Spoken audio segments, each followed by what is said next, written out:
Sot do të mbahet seanca për protestuesit në demonstratën e opozitës që u mbajt të hënën para kryeministrisë në Tiranë. Jashtë gjykatës janë edhe deputetët e PD-s, si Flamur Noka, Klevis Balliu dhe Bledion Albati, duke shprehur kështu mbështetje ndaj protestuesve. Dje u arrestuan 4 demonstrues, ndërsa u proceduan penalisht 7 të tjerë. 4 të arrestuarit janë kapur në flagrancë, teksa gjatë tubimit kanë hedhur në drejtim të kryeministrisë shishe molotov ku 3 punonjës të policisë u lënduan si dhe një simpatizant u përfshin nga flakët. Policia njoftoi se si pasojë e hedhjes së molotovëve, lëndëve piroteknike dhe sendeve të forta nga ana e protestuesve, janë dëmtuar 3 efektiv. Pas shoqërimeve në komisariat shkuan dhe një grup deputetësh të Partisë Demokratike që kërkuan të sqarojnë mbi rrethanat se përse u shoqëruan protestuesit.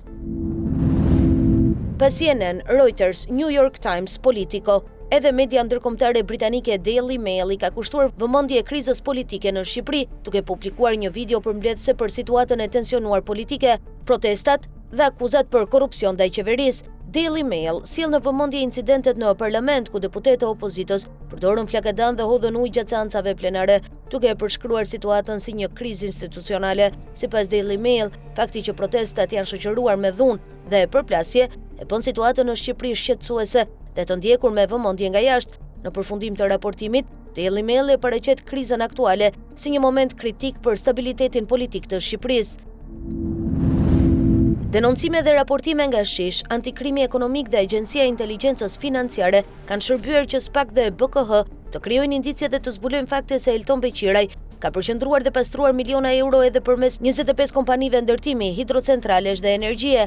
Skemën e pastrimit të parave, ai e ka organizuar dhe e realizon në bashkëpunim me 5 kompani të 3 shtetasve italian, Andrea Di Dio, Salvatore Castorina dhe Salvatore Cascino, të dënuar bashkarisht me burg dhe gjob për mashtrim dhe vjedhje përmes faturave tatimore false të TVSH-s.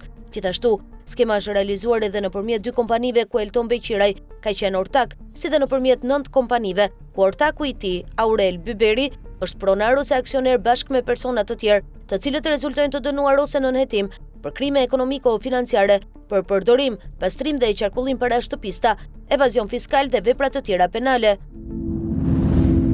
10 deputet marrin pasaport diplomatike por kuponin e blejnë me fondet e shtetit. Në kuvendin e ri, 13 deputet kërkuan shtëpime qira nga shteti, mes tyre Niko Peleshi, Agron Gjek Markaj dhe Zeqin e Çaushi.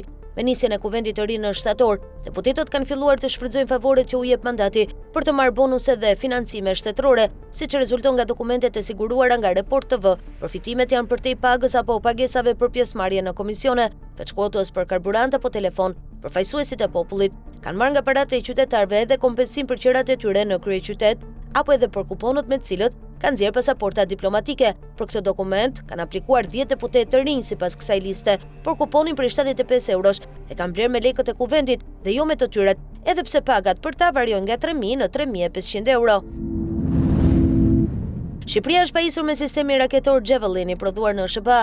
Lajmin e bëri të ditur ministri i mbrojtjes Piro Vengu përmes një postimi në rrjetet sociale, por nuk ka dhënë shumë detaje sa pajisje të tilla ka blerë Shqipëria dhe sa kanë kushtuar.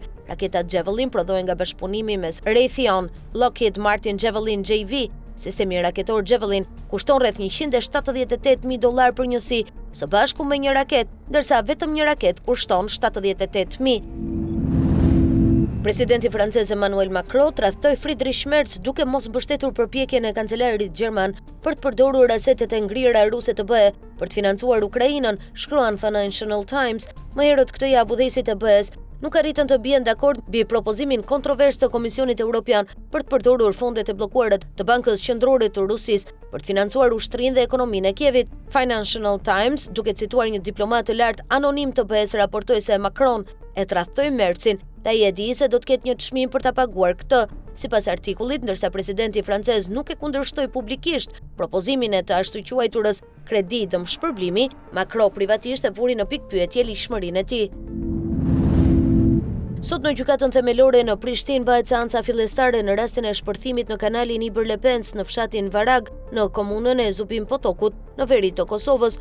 Për këtë rast, Prokuroria Speciale e Kosovës ka ngritur akt akuzë kundër Dragisha dhe Jovan Vicentijevic dhe Igor Dimovićit për veprat penale, rrezikimi i rendit kushtetues përmes shkatrimit ose dëmtimit të instalimeve dhe pajisjeve publike, kryerje e aktit terrorist, armbajtje pa leje dhe spionazh. Dragisha dhe Jovan Vicentijevic janë arrestuar pas shpërtimit më 29 nëntor 2024 dhe që nga ajo kohë ndodhen në paraburgim, sipas aktakuzës vëllezrit Vicentijević, së bashku me persona ende të panjohur, pasi marrëveshje e paraprake kanë vendosur rreth 20 kg eksploziv brenda kanalit.